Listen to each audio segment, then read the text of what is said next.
Whoa! Whoa!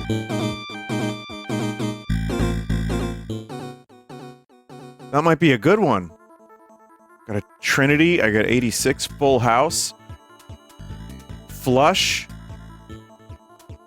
Hey, I got a rare number. That's my best one yet. Welcome, everybody, to the stream. Pretty good number. Not as good as today's, like, top number, which was just crazy, but... Wow. Hi, everyone. Welcome to the stream. Tonight, we're gonna go flying. But, I mean, you know, there's something we could talk about. Well, I'm gonna do Flight Sim 2024. I hope you're all doing well. Thank you for joining, and, you know, there's a couple pretty beloved celebrity deaths, and I know the Paul Revere aspect of this is, it can get a little annoying, and I don't really always have to have a comment on every celebrity passing. I just don't, but in this case I do. Because, first of all, the fact that it's now two people that are pretty beloved fucking sucks. So it's Dolly Parton and Tim Curry. For me, I guess I'll just say that they were really, I mean, both of them, you'd be hard-pressed to find people that were more liked in that space, in their respective worlds. And fucking Dolly Parton in particular was, like, one of the most sharp people from a PR perspective I've ever seen. Like, she was incredible in an interview. It was unreal. She was funny. She was charming. She's beautiful. She was amazing. She had everything. She was a great singer. She wrote some of the best songs of that type that ended up becoming, like, these huge classics. Yeah. No, that one sucks. That one sucks. And I know, you know, after she lost her husband, I was kind of, you know, it was a thought. There was a worry. But it's just life. It's one of those things that you know, you can think about it, you can talk about it, but it's just something we have to all accept. She left quite a legacy, though, and the thing I really liked about Dolly Parton, again, you know, I've heard plenty of her songs. She was amazing at what she did, but she was really good at, like, kind of just bringing people together. And I'm sure someone's gonna be like, but Vinny, she made a comment. Fuck off. You know, in a general sense, no one's perfect. There's not a single soul out there that is a perfect human being.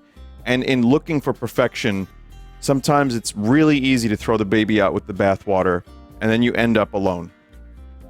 Someone like Dolly Parton was one of the better people out there. And she did try to, you know, live a good life and lift people up and, you know, not get so caught up in all the minutia. And it's just, you know, she was really kind of inspiring that way. She knew that people were people, and on this planet, we don't, you know, we have to kind of do our best to get along. She was really good at that kind of messaging. She was a really, again, very sharp businesswoman, very, very good with her brand. And she'll be missed. She was great. So, yeah, and she stayed humble. And again, that's the thing. You know, you can't imagine what it's like to have that kind of money. I don't think most people can. But to still be a pretty decent person and to have, like, a pretty decent, like, kind of connection and do as much charitable shit as she did, it's rare. And it's gonna be, you know, I'm hard pressed to think of a celebrity that was as well liked. There's plenty, you know, of other people, but I think she was, like, at the pretty much the pinnacle. So, Vinny, as a Capcom creator, you can. That's correct. That's correct. Sometimes they even send me a Monster Hunter plaque.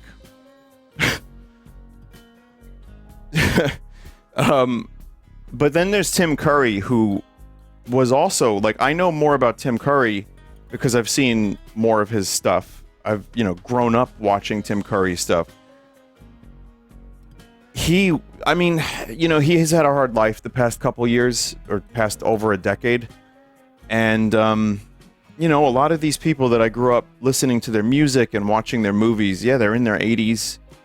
And this is life. And it sucks because Tim Curry in particular was one of those actors that I just always watched stuff with him. And he was always great. Either he was hilarious or he scared the shit out of me. It kind of feels like there wasn't an in-between. But he was great. I mean, there's the thing with the space, which is just a one-off line that became a meme. It's a fucking emote in the chat. That dude was in Clue, which is one of my favorite movies of that time. Pennywise is, that probably gave birth to a lot of like repressed clown fear, and then eventually repressed clown attraction. And I particularly love Tim Curry in Muppets Treasure Island. And he was, he's just a great performer. Obviously, Rocky Horror was like a cultural thing. He was amazing in that. But, I like a lot of his smaller roles too. I mean, he was in like Scary Movie, like one of those movies, and he was just some asshole. And he was really good at playing some asshole. Like, he had the most amount of smarminess of any actor. And then also, Home Alone 2, which is not really much of a credit, but he was good in it. And that's one of the first movies I remember seeing him in. True story, though, I actually kind of met Tim Curry. It was one of the few celebrity encounters I've ever had, which is, I forget where it was. Maybe it was at the Meadowlands? Well, I say kind of because I just kind of said something to him. He said something back. I was at the Queen plus Paul Rogers concert. Yes, I know. I had a friend who was really, really into Queen. He wanted to go. We got tickets. This is over 20 years ago now, I would imagine. Probably like 2004 or 5. And it might have been at a stadium or like, like the Meadowlands or like PNC or something, like a place where they play the baseball or the basketball or something like that. I forget exactly where it was. And after the concert, my friend and I, this dude, Danny, he and I walked out of the venue and around the back of it for some reason, which was like a weird thing. Like, I don't know really why we did that, but we walked not from the front, but we walked around the back, and there was Tim Curry just sitting on like a step at the back of this venue, this huge venue. And there were, a couple people. There's like maybe a security dude and maybe like one other person, maybe crew. But mostly in my memory, there weren't really a lot of people there. And I'm like, dude, is that Tim Curry? And my friend was like, yeah. And I just went, I think we both made the decision to go, hey, Tim! Like, nothing crazy. And he waved and he said, hello. And that was it. That's the story. There's nothing more to it than that. And it's just kind of a cool little thing that happened. I just ran into him kind of at one point in my life.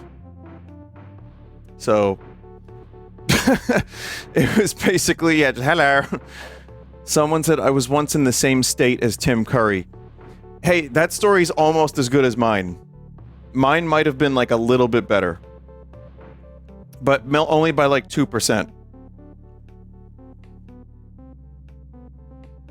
So, Vinny, same thing happened to you. Some chat member in a car said, hey, Vinny. That's true. Yeah, I've now had that experience a couple times.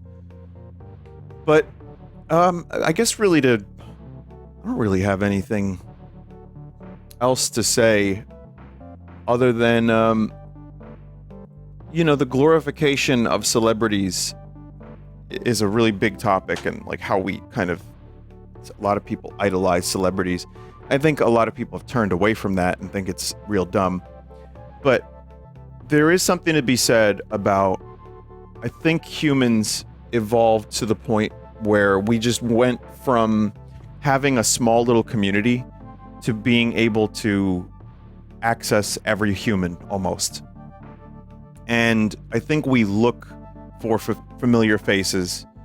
It's part of what we need as a species. And so it almost feels like that is that version of that. Like, people that we recognize, that we can talk about, we know their work. And I think when it comes to a celebrity like Tim Curry or Dolly Parton, they left the world with way more positive stuff than before they were here. So that's the best case scenario is, once in a while, something like that is okay. And, hopefully they did inspire people to become actors or musicians and become a better person. And that's really all you can hope for in a situation like that. And again, no one's perfect, but when you see someone like Dolly Parton, it makes you just kind of think like, oh shit, that's pretty cool she was able to do that stuff. So nothing here that I'm saying isn't something I've said before, and it's really not anything special, but I don't know, I just wanted to say something, considering these are two people who have been, in my life in some way, my entire 41 years on Earth, just about. So, rest in peace. Someone said they got food poisoning from a mall Sbarro. Well, that's a hell of a way to go from that conversation to this one. So your first mistake was Sbarro. Just to be fair. Hope you're okay. Vinny, would you officiate my wedding? No. No.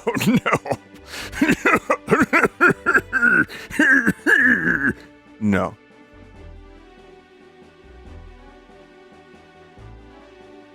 Hey, welcome to the stream, everybody. I'm gonna play some weird shit tonight, and then we're gonna do a flight simulator. This is like a very strange lineup that probably almost no one would have predicted.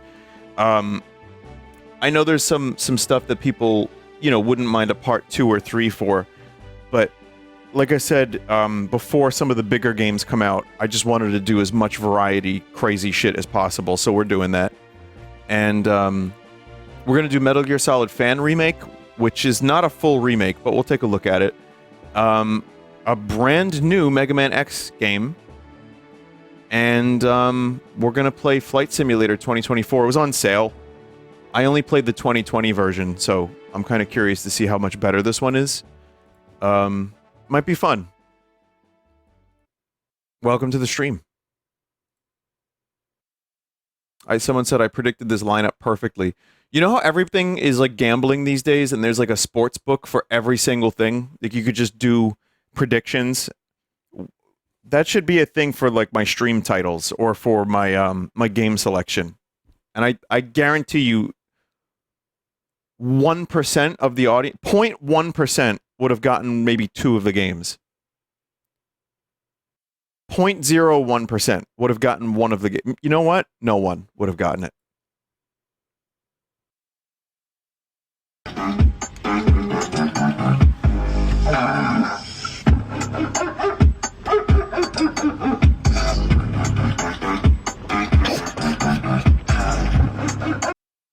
In my restless dreams, I hear that song.